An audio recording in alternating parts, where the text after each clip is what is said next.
নমস্কাৰ। নৰেন্দ্ৰ মোদীৰ নেতৃত্বত ভাৰতৰ ভৱিষ্যত ভয়ংকৰ দিশত গতি কৰিছে। ৰিজাৰ্ভ বেংকৰ গভৰ্ণৰে ইতিমধ্যে ঘোষণা কৰিছে যে জিডিপি মাইনাছলৈ গতি কৰিছে। আৰু এইখন দেশত নৰেন্দ্ৰ মোদীৰ নেতৃত্বত ৰাইজে ভাবিছে যে এওঁলোকে কিবা পোৱা নোপোৱা টিকেট পোৱা নোপোৱাৰ কাৰণে এওঁলোকে বিজেপি বিৰোধ কৰিছে। বিজেপিক আমি বিৰোধ কৰা নাছিলোঁ যেতিয়া বাজপেয়ীজী আছিলে।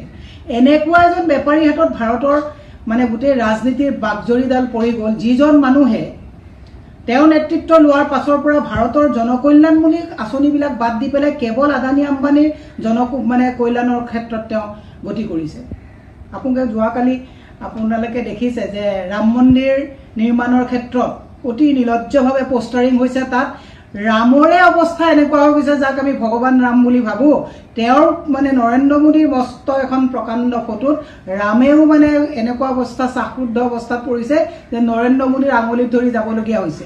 ধৰি ল'লো ফটোখন তেওঁৰ শুভাকাংক্ষী কোনোবাই বনাইছে, কিন্তু প্ৰধানমন্ত্ৰীজনৰ নৈতিক দায়িত্ব থাকে যেন ভগৱানকো তেওঁ ছাফোকেশ্যনত ৰাখি শ্বাসৰুদ্ধ অৱস্থাত তেওঁহে ভগৱানক টানি নিবলগীয়া অৱস্থা হৈছে। অত্যন্ত দুৰ্ভাগ্যজনক, লজ্জাজনক কথা।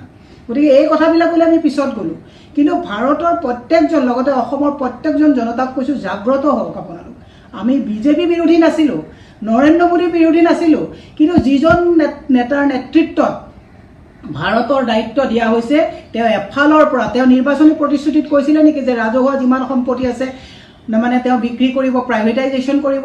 জৱাহৰলাল নেহৰুৰ পৰা একদম বাজপেয়ীজীলৈকে, মনমোহন সিঙৰলৈকে যিমানবিলাক প্ৰধানমন্ত্ৰী মাননীয় আছিলে তেওঁলোকে পাব্লিক ছেক্টৰ ইউনিটবিলাক তেওঁলোকে বৃদ্ধি কৰিছিলে।